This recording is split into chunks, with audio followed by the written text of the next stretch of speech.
Hello, Yakri here with another Dominions 5 video. So this time we're going to be talking about enchantment levels 4, 5, and 6. And this is where we get into the really good stuff, the kind of meat of the school. Going past level 6 isn't super common in a lot of Magic schools. I mean, you're probably going to do it in one per game, but since usually you hit some goal around 4 or 5, stop, do other things, because that's where like this some really value ability, right? And it doesn't take too long to get to, right? It's kind of this sweet spot. So this is probably the most important section to pay attention to out of this spell school.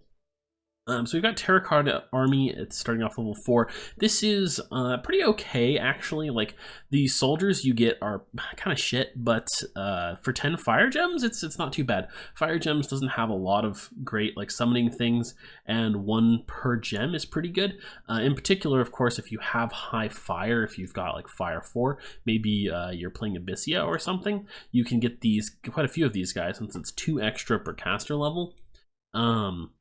I wouldn't really use these very often, but kind of for the same reason you might use what was it, Mudmen? Claymen. You might use Terracotta Soldiers, right? They're mindless, that has certain advantages. They're resistant to fire, so okay, you know, if your opponents are going to be using fire spells, perhaps you could use these guys to try and bait some fire spells to reduce the overall impact on your army, or perhaps you have a strategy involving heat auras or something, and your normal troops can't handle heat auras, right? But you need something to fill in more of the gaps with whatever troops it is that you've summoned or whatever that have heat auras, right? Well, you could use these guys to fill in the gaps as kind of medium cost chaff, right? Still, it's not a spell I've used very often, more of a desperation pick than anything else. Still, it's not terrible, not totally terrible. Flaming Arrows is extremely powerful, one of the more influential spells in the game. It gives your projectiles, any projectiles that are like physical projectiles, right? So if you have a breath weapon or like acid spit, I'm pretty sure also acid spit would not become flaming acid spit. However, the throw rocks ability of the Monkey Nations, javelins, sling stones, arrows, all this stuff becomes flaming, which gives it 8 armor-piercing fire damage, which is super good. Like in the case of slings, it doubles the damage of slings, and since it's armor-piercing, actually, it did more than doubles the effective damage of your slings versus enemies that are not fire-resistant. This is a just hugely influential spell, and if you are rushing enchantment, it's probably for this or Horde of Skeletons down here, but that's getting ahead of ourselves. Cloud Trapeze. This is really nice. Cloud Trapeze is a teleport. Using Air 2, it's very handy because teleports are super powerful, right? Like, hitting a mage, you can potentially teleport a thug to a province, right, to attack it. You can just teleport mages between provinces. You can teleport immobile mages, right, with Cloud Trapeze, as well as with actual teleport using astral magic. Not sure where that's under. I think it might be farther down in here. Yeah, it's handy. Vile Water. This thing's kind of fun. It creates a gelatinous cube. For the amount of stats that the gelatinous cube has, it's relatively cheap for water gems. I don't know if I would necessarily call it good, but it is a trampling unit for 4 water gems that's kind of tough to kill. It has a decent bit of hit points.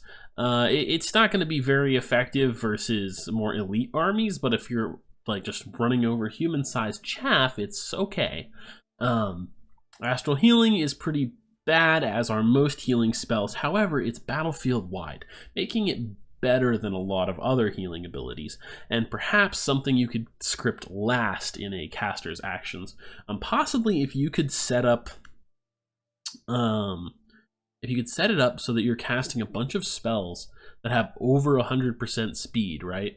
Where 100% over 100% means making them longer in this context. If you could set that up, then you could potentially cast Astral Healing far past effectively turn 5, when a battle is well underway. If the battle is very huge, then this could actually be decent value for you. Only friendly units, only lay wounds. Okay, yeah, you could get a little bit of value out of it. Anti-magic. This is somewhat self-explanatory. Your units gain magic resistance. It's really good if you expect your opponent to use some sort of effect on you that makes a magic resistance check. Raise Dead. Raise Dead, excuse me, is pretty good. It's better than the earlier Raise Dead spells, right? Or undead in-battle summoning spells that create skeletons. It is dependent, I believe, on there being, yes, unburied dead on the battlefield. So you can't just script it right off the bat, but it's one that once you've researched it, your mages will automatically cast later on in the battle. And it's pretty effective, right? If there are a lot of corpses available, 10 plus 2 for every additional caster level. If you're at death, like 2, of course, the minimum to cast it, or 3, it'll be fairly effective. Yeah, I don't know what else to say about that. Twiceborn. Twiceborn is pretty nice. It causes your mage to have, I don't know if it's changed in Dominions 5 and exactly how it works. It was, I believe, a Dominion Immortality spell. I think it might be normal immortality now, but it's like limited immortality in the sense that it only happens once, right? You die, you return to life in the province where you cast the ritual as a wight, right? You can only do it if you're alive. Once you're undead, you can't do it again. The nice thing about this is that you can use it to save, say, a pretender from disease. Like, suppose I always did this when I was playing Dominions 4. If you want to take a mage pretender, they're very fragile, right? They die super easily. So what you do is you take at least 2 death, probably more, because death is a really useful path anyway, and you cast Twiceborn. Then, if they die, or if they get diseased and inevitably die, they'll revive as an undead, making some of the afflictions that they'll have less significant, and saving them from death just that once. Also, it's a much tougher chassis than most mage pretenders start with, so it makes them a little bit tougher once they've come back to life from that point onward. Yeah, I don't know if there's anything else to cover in that. It's very handy. It's also worthwhile for, say, particularly good mages. Like if you've got some super elite mages and you got a good roll on a random magic path on one, maybe you use this on the guy. Maybe they also have, especially if they also have like a heroic ability that's actually useful for a caster or they're a thug. No, it wouldn't work well for a thug because they lose their awesome chassis. So if they're just a regular caster, or perhaps for a hero unit caster, I've done that on a hero unit caster before to save them from disease because they gave me some unique magic pathing I wouldn't have without them. So well worth it. Behemoth. You know, I haven't used this in a long time. I'm pretty sure it's bad. Let me look this up on Dom 5 Inspector really quick. But it summons a powerful undead unit for a relatively cheap cost, but it ties up the mage that summons it, right? They can't do anything else, which is super duper ultra bad. And so for that reason, I'm not sure there's really any value in it. Okay, so the Behemoth is a 104 hit point undead elephant. It's pretty cool, honestly. It's got a fear aura, spirit science, it's undead, trample. It's really cool. It is honestly quite cool. I think it costs too many gems and the requirement to cast it is too high. If this spell, maybe I'll make I've been wanting to make a spell mod. Maybe I'll make a spell mod, and this spell I would change it to 1 death. Right? Not 3, 1, right? Because a 1 death mage being used to control one of these babies, not too terrible, especially if instead of 10 gems, it was like 5 or 4. 5 might be too few. I don't know. It does have a fear aura. I'd have to test it a little bit, but ignore this spell in your own games that are unmodded, unless you just want to have some fun with it. It's not good though. Tying up a death 3 mage with that is so not worth it. Poison ward to protect a couple units from natural poison. It's good if you need to counter poison. Haste doubles the movement of units. This is decent to cast on cavalry. The important thing is here casting time 125%. So this is kind of a tricky scenario where this is useful. And it gets enough area to be useful, but you still have to do hold and attacks rear, right? And so this will get cast and then About 75% of a turn later, units will charge off towards the rear. For doubled movement speed over that area, it's probably actually worth it, unlike some of the earlier movement speed improving spells. Okay, Flame Ward. This is just wide area fire resistance. It's good if you need to counter fire. Thunder Ward, same deal. Watcher. This thing is interesting. It's a kind of summon, right? They can patrol super well and they shoot people with lightning bolts. What's the actual stats on that thing? Watcher. Oh, Watcher. Oh yeah, it's pretty good. It's a 75 hit point statue with protection 20. This is actually like, this is probably an okay anti-thug spell. How much did this cost again? 5 gems. Yeah, 5 air gems. You know, I think I've underrated this in the past myself. It is an odd, difficult cross path to snag for a lot of nations, but if you can use this, this would be kind of the okay anti-thug. Like 10 PD backed by a Watcher is going to be pretty decent because a Watcher would be pretty annoying to kill, and the fact that it throws lightning bolts is of particular worth, right? And you could also potentially, if you're patrolling with this constantly, you can potentially spot stealth thugs who are trying to creep into your territory. When otherwise you would need a very big army to do so with no upkeep. 5 air gems is a little painful because air gems are pretty valuable, but still, perhaps it's worth it. Trade Wind. I'm not sure this is totally worth it because there are a lot of good ways to spend air gems, right? And you need to probably spend like 20 air gems on the enchantment. It has to be on a coastal province, and the province ought to be quite good. Otherwise, you're not getting a whole lot of income from it. If you're desperate for income, though, this could be worth it, or if you have an absurd gem income and can actually kind of afford to waste gems. Although I guess that's not really true all the time, but maybe, you know, you need more income so you can get more expensive mages so that you can blow more gems on them, right? Or with them. So yeah, it's not super great. Think of it this way: 25% of 100 income would be 125 income total. 25 gold per turn bonus. 25 gold per turn for 2 gems, right? If you spend a whole lot of gems, it becomes a little more effective. But let's say you spend 20 gems, right? And you get 25 gold per turn. That's 2 gems for 25 gold per turn. Way less efficient than alchemy. The province would need to be like a 200. It would need to be like a fucking 20 population farmland on the coast, right? For this to be worth it. With a fort built on it, so that it has better. I don't know. It's pretty inefficient. It's just not that good. Okay, Winter Ward, same as the other wards, but for cold. Friendly Current. This is nice. It gives you reinvigoration, and move speed just for underwater. I mean, it's a battlefield spell that buffs your units, so basically it's good. .jpg. Quagmire. Okay, this one's a little interesting, right? So, terrain types do actually matter in Dominions, and if you're fighting in a swamp, of course, you'll take penalties for fighting in a swamp unless you have swamp survival. Now, with this spell, you can turn any battlefield into a swamp, and if your units all have swamp survival, like if you're playing Middle Cadiz, for example, this is fantastic. Yeah, like this is just super good, right? You slow down the whole battle, and at the same time, for each turn the enemy units spend fighting in this battlefield, they're going to become more fatigued than your units because your units have swamp survival and they get to ignore a lot of the penalties. It goes really well with Cadiz's preference for Heat 3 and fighting on home terrain, right? Like imagine you're fighting Cadiz, Middle Cadiz in particular, on home terrain, and they've got the miasma, so your units are getting diseased. It's Heat 3 in whatever province you're in, probably. There's a good chance your units are not a Heat 3 preference nation. And so their troops are not going to be super bothered by the conditions at all. It's going to count as a swamp. Your units are just going to fatigue out so quickly.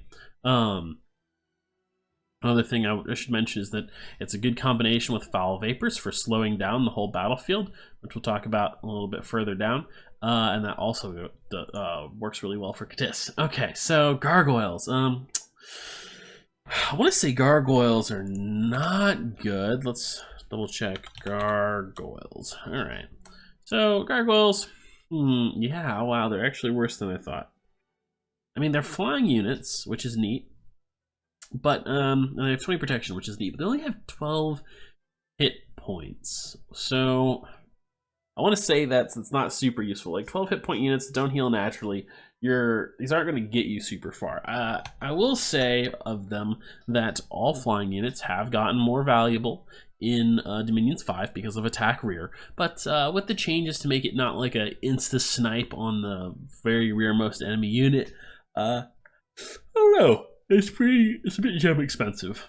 I guess I'd say 10 gems. You know, if you could boost it, like if you had a pretender that could cast it with like Earth 7 or something, it's probably more worth it. But otherwise not so much. This is, you return to home base if you've been wounded at all. So if you take any damage in the battlefield, it triggers this, I believe. And right back to your home. It might be a little more than 1 point of damage, I don't remember, but this is really handy for suicidally, without the suicide part, hopefully, charging into entire armies and dropping battlefield magic, right? So you send one mage in against the enemy army and they cast Earthquake. Earthquake hurts the enemy army. Maybe it also hurts the mage. The damage the mage takes from Earthquake sends them back to their capital, right? You know, easy peasy. And maybe you kill like a quarter of the enemy's army with that. Very worthwhile. So you can do some neat tricks with that stuff. Let's see. Which will dispel. Dispel global enchantment. So there are a lot of global enchantments in the game. Many of them are very powerful, and this is the one spell that you can use to get rid of a targeted global enchantment, right? You have to spend. You have to spend as many or more gems as the enemy global in order to dispel it. So this is kind of a guessing game, right? It's really a mind game thing.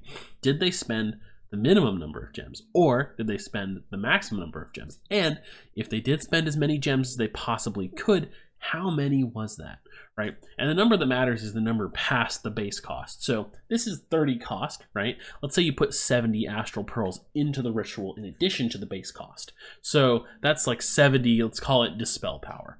Now I've got a Mother Oak cast, right? That's giving me nature gems. And I put in 50 gems over the base cost. Well, it's going to get dispelled. However, each magic level you are beyond the requirement increases the amount of gems put in by, I believe, 5? It might be 10, but I think it's 5 per magic level. Which, suppose you were like, I think Mother Oak's 5. Suppose you had Nature 10. If I'm remembering it correctly as being Nature 5, you could have 25 bonus gems in the ritual, which would put it up to 75, and then my Mother Oak cast would not be dispelled. I want to say, maybe it is 10. I don't remember, so don't quote me on that part, but it does increase it by some amount. And now, keep in mind, this is base pathing, I believe. So I'm pretty sure that booster items used to increase your pathing past the basic amount for the ritual do not add to the effective dispel resistance that you've got from adding gems to it. Again, kind of a vague memory, but I'm pretty sure that's still how it works. All right, the Eyes of God. This is a pretty useful spell, although it can be countered very easily by any nation with high fire magic. There's a specific dispel versus the Eyes of God that just works immediately if you just spend some gems on it, as long as you have a fire mage of sufficient power. I think I covered that in a previous video, because I think it was in Evocation, right? If I remember correctly. So you can see through enemy illusions and phantasms. You can detect scouts, quell unrest more easily. Get historic records for all nations. Yeah, it just gives you a ton of information about the world. You can see all of the what's the word I'm looking for here? All of the troop movements and stuff of enemies. So I wonder if you can't quite see all the troop movements in other provinces. But yeah, it gives you a ton of information about the world. It's just very risky to cast because there's like the blind, the Eyes of God, or whatever it's called, spell that gets rid of it from fire magic. Okay, so Horde of Skeletons was next, right? Horde of Skeletons. This is a hugely influential spell. Now you'll notice this is actually raises less undead than Raise Dead, right? But let's see, hold on a second. Raise Dead here. I think these are a little different in their exact effect, right? Raise Dead, Soul Trap Ghosts. Oh, it's got its own special effect. Horde of Skeletons versus Horde of Skeletons. Is it the same? Summon Long Dead. Yeah, so Raise Dead is a different summon effect. And I want to say, yeah, these are soulless. And soulless are weaker than Long Dead. So it summons, I think, not 100% confident, but I believe it summons more powerful enemies than Raise Dead. And it's, most importantly, is not dependent on freshly dead corpses on the battlefield. So, in the early turns, turn 1, turn 2, turn 3, turn 4, basically every turn you can script for, Horde of Skeletons is probably going to be better than Raise Dead, right? Because it summons 6 skeletons base. And at 40 fatigue, it's relatively cheap. This is especially good for like people with 3 and 4 death magic, because you're summoning 7 and 8 units, and then the fatigue cost goes way down, and you can just spam this a ton of times. So yeah, it's just a really good spell. The amount of skeletons you can get out of it, like, think of it this way. I think you can get like 3 casts from a level 2 mage in a fairly short battle, right? So you're going to have, let's say, 5 level 2 mages, and they each cast this 3 times. So 5 level 2 mages casting this once is going to give you 30 units, right? 30 skeletons. 60 skeletons, 90 skeletons. Like, that's a lot of skeletons at a relatively early point in the game. If you're talking about like 100 versus 100 armies, you've almost doubled the size of your army. Yeah, okay, the units are crappy chaff, but they come back every battle as long as your mages don't die. It's a really good spell for helping you win wars of attrition, both in the short term while you're in that specific battle, and overall, as it can allow your mages to get a lot of good value without dying, basically. And it in a sense that other spells don't. So let me actually, I should be more clear about this. Think about Fireball, right? Compare this to Fireball. So Fireball can kill units. You can allow your mages to kill units, which is generating you value. In the same way that Horde of Skeletons seemingly generates you value, because the skeletons go over and they kill some guys, and that's kills for your mage, essentially, right? We can put it at the feet of your mage. But Horde of Skeletons gives the enemy troops a target to attack instead of your units. It gives the enemy spellcasters a target to attack instead of your units. So you're not just getting the value of the things that those skeletons can kill, which might not be very much, but you'll probably get 1 or 2 kills out of, you know, some 21 skeletons or more. Yeah, it's that you're protecting your troops from attacks as well, right? So you're not just eating away at the enemy's resources, you're preserving your own with this spell to a certain extent. And so that's why it's very good, especially in really long battles. And it also meshes well with other types of evocation casting. If you have some mages that can do this and some mages that do other things, you can use this padding of skeletons.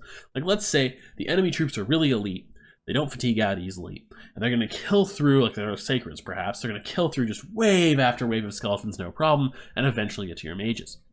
Well, so you need to do some sort of anti-elite troop tactic, right? Well, you can still do Horde of Skeletons and use them to tie up, like this padding of skeletons, to slow down the advance of enemy elite troops, while some other mages in your army do the work of actually killing the elite units. So it gives you 2 advantages in the sense that it's both offensive and defensive, and that's why it's so good. And I just wanted to make that clear as to like why it's good. And it's kind of important because you got to consider the same sort of factor for other similar things, right? Like summoning spells, right? They're not just useful for what they can kill, they can be useful as a distraction and as a way to divert attacks and spells away from your units that cost gold, or perhaps summoned units that cost you gems, right? A lot of gems, potentially. Okay, so Pale Riders, this is kind of Yeah, it's kind of okay. A lot of the undead summons are pretty decent, like 20 long dead for 10 death gems, long dead horsemen. It's not great. I'd rather save my death gems for like crucial items and things like Bane Lords and later on like whites and liches, right? But still, horses or cavalry have gotten a bit more useful. Long dead horsemen, just like charging to the back lines, can be handy. In general, though, in my opinion, out of battle summoned undead are not super useful outside of elite units and niche uses, right? Like, let's say you have access to death magic, but not access to free spawn undead. You're having a problem with some sort of tactic that can be countered by mindless units with 50 morale, right? It's mindless or berserk, right? Well, then Pale Riders is great. Cavalry are good versus elite units in a way because of the cavalry charge bonus. So say the enemy has low armor sacreds that have awe, summoning some long dead horsemen up to charge into them initially is not a terrible idea. As well as if you need some way to flank. But just summoning these guys up as a par for the course measure is probably not a good idea, especially if you're an undead nation, the kind of nation that might have death magic, because often you'd be better off using your own free spawn undead and spending your death gems getting casters, commanders, that sort of thing. Okay, Foul Vapors. So this is a really great spell, but it's hard to use. So the whole battlefield gets poisoned. Everybody's poisoned. If you don't have poison resistance, you're getting poisoned. So how can you use this? Well, one way is that you can cast spells that give your units poison resist. It's one solution. The other way is if you're a nation that naturally has poison resistance on your troops, like Middle-Aged Katis. So this is just a really good like overtime effect. You need some other way to clog up the battlefield. Like one good example would be if the enemy does have these kind of sacred units that you can't easily deal with long dead, but at least if they don't have regeneration, which is going to be a little more common these days because it's not quite as good as it used to be. This could be a way to counter elite units that you can't directly damage very easily, and then you clog up the battlefield with Long Dead, perhaps, if you have a Death Cross path, or with some other sort of summoning spell or chaff unit that you can recruit while the Foul Vapors spell does its work. So this is, I believe, a whole army. Yeah, it teleports the person leading an army and the army. I think it's fairly self-explanatory why this is a good spell. It's got a very long range, and you can emerge in enemy territory and start rampaging around, which is a great thing to do. Enough said there.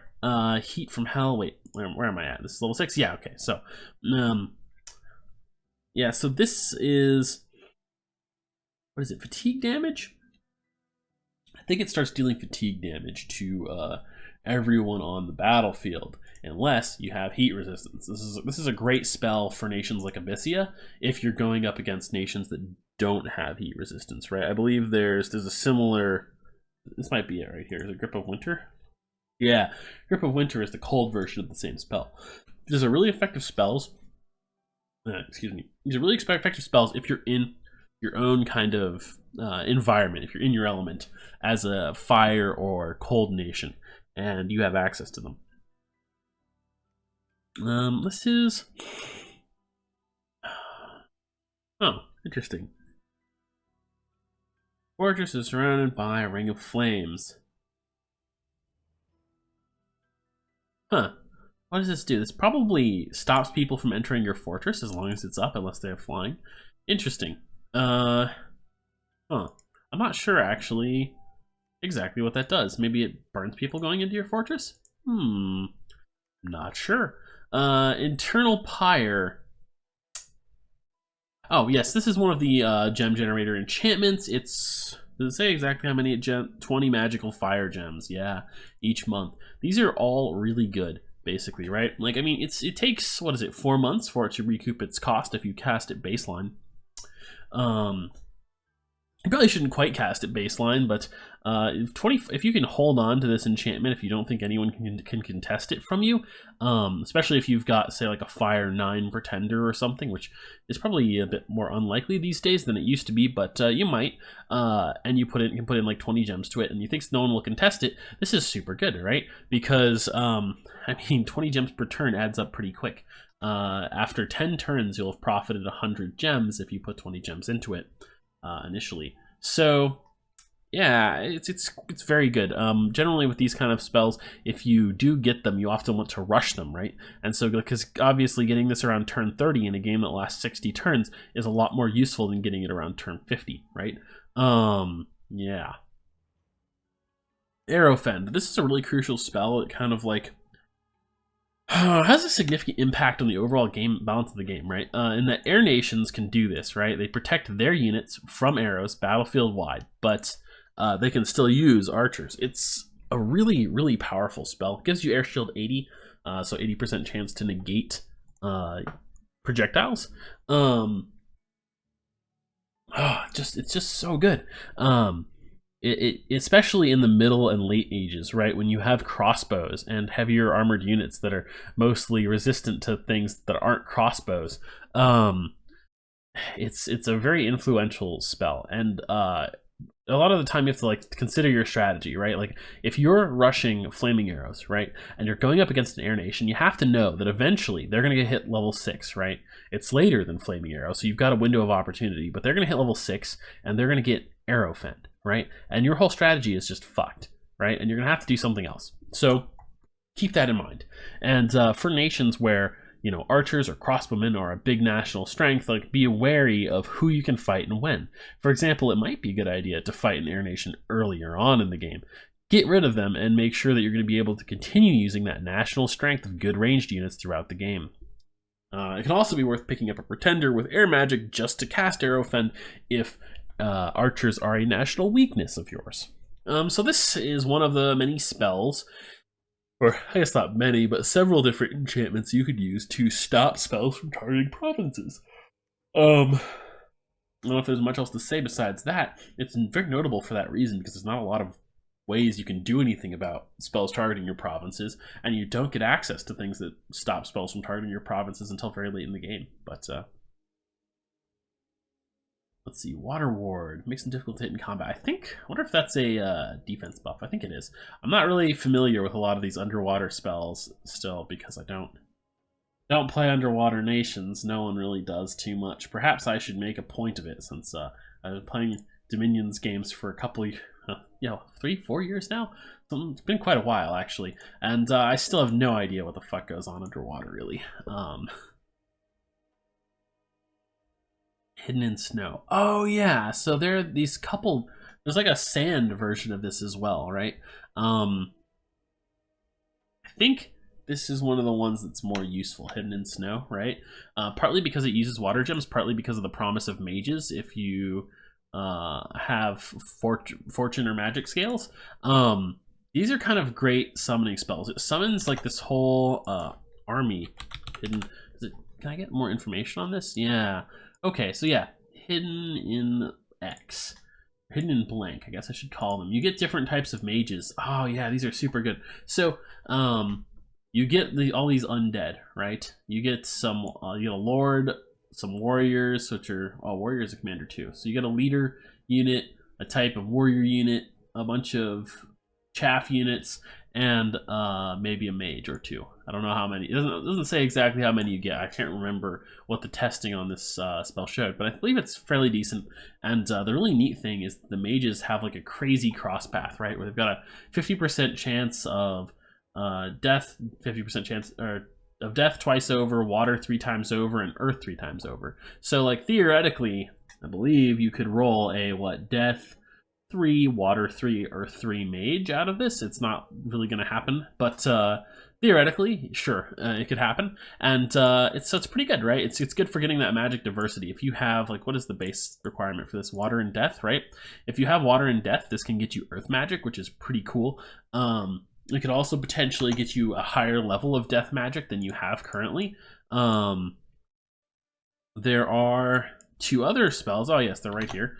hidden in sand, and hidden underneath, right? So hidden in sand and hidden underneath are both pretty good. The Dust Priests, which are the hidden in sand version, give you the option of getting, or opportunity to get some death magic, earth magic, fire magic, or astral magic. Let's see, hidden in sand, I would say it's actually really useful because there's no fire magic in the pathing, and there's no astral magic in the pathing. You could be playing a nation that does not have access to fire or astral magic, and you could use this spell to break into both potentially, which is very nice. Hidden underneath, I think, is maybe the least useful one, perhaps. For that, the really nice thing you can get is the Released Sage, which has only Earth, Death, or Astral pathing possibilities, right? Which is a little less exciting because there's only just the Astral you could get. So I guess actually that means hidden in sand is the best one. Hidden in snow and hidden underneath are less good. Yeah, so that's that pretty much. I think these aren't really worth casting at all if you don't have the right magic scales, right? Scales, magic, and fortune scales to take advantage of the possibility of mages, right? Because that's what you really want out of something like this. You want to get mages. That's what the really good summoning spells are all about. Okay, so Grip of Winter. Oh, right, I already explained that one. A little out of order there. Frost Dome. So this is like the air dome, but yes, it's a little bit different. So it only has a 30% chance of blocking the spell, but it blasts the enemy mage with frost and kills him, hopefully. So it's pretty good. I mean, like, I think my favorite is probably the air one, right? Because this actually has a chance to stop the spell, which is what you really want if someone's doing something like really devastating to you. But I mean, killing the mage who cast it is also pretty good. At least if it's a unique mage, not one they have dozens more of. Those are all pretty good. Enlivened statues. I think this is a little. I think these are a little weak. 20 earth gems for only 10 statues. I don't think their stats really justify it. Enlivened statues. Living statue. Yeah. Downheal naturally. Nope. This is really not worth it. Their stats are just too low. I mean, they've got great protection, but they just don't have like the massive piles of HP that I would really want to see on such an expensive summon, right? Yeah, no, I wouldn't really like to summon those. Of course, you know, niche uses, desperation, those are always good reasons to summon things you wouldn't normally like to summon, but hey. Where was I? Did I get Enlivened statues, hidden in sand, hidden underneath? We talked about those. Riches from beneath. Increases resources, right? So there's some nations where I'd really like to cast this, but not many. I guess Middle Shinuyama. Like, if I survive long enough to cast this somehow with a pretender, it'd be pretty dope. Like, they really struggle in Dom 5 to get enough resources. Boy do they. Not too many nations. Nations with like really cost-efficient units that have super high resource costs would like to do this. I guess some of the nations that have like more usable heavy cavalry now that cavalry's been buffed could make use of it. But it's probably a little overkill for a lot of nations. It's not one of my favorite enchantments. It's compared to getting like gems, especially, or some of the other crazy things like how good Gift of Health is. It's not that great. So this is just Soul Slay only versus magic beings. It's a little unexciting, honestly, considering like it's got a cast range of not the whole battlefield. It's still magic resist negates, and it's kind of as hard, at least, to get his Soul Slay, right? I guess though there's a nice thing about this though. If you script this, your mages are going to only target magic beings. Now, if you know the enemy has a magic being that's really obnoxious and you want to get rid of it, that's a way to try and do that. So that's always nice. Is this the astral version? Yeah, okay. Pass through it. Huh. This is just seems just kind of a little lackluster, the astral version of that. But hey, 50% still not bad. I'd rather have the air dome, but you know, does the air dome like disappear or something after it break? Is it like breaking? Oh, it will shatter if a spell passes through the dome, right? Okay, okay, yeah, they've each got their own little thing. So the Dome of Arcane Warding is actually pretty nice then. 50-50 chance of blocking spells, doesn't break. The Air Dome, though, the fact that you don't have to put more gems into it is pretty nice, I gotta say. Pretty nice. Good passive defense. Yeah, reanimate archers. Oh no, this is the terrible one, right? Okay, that one's garbage, but Ziz, this is actually... Wait, no. No, I was mixing them up. Sorry. Reanimate archers. Reanimate archers is kind of neat. Because it gives you these, Wait, no, are these not the ones I was thinking of? Shit, no, I was right the first time. No, they are. It gives you the archers with Banefire bows, right? Their bows have Banefire on. It's great. It's great. They have on-hit decay effect. I don't know if they're actually Banefire, because they only do 6 damage, which is not as exciting as Banefire, I gotta say. But they're magical weapon archers that deal some damage, and they're undead, which is neat. And they have on-hit decay effects, good versus humans probably. So you get 10 for 5 death gems. Probably not that worth it. Fire, huh? Yeah, honestly, it's probably not that worth it. Probably not, because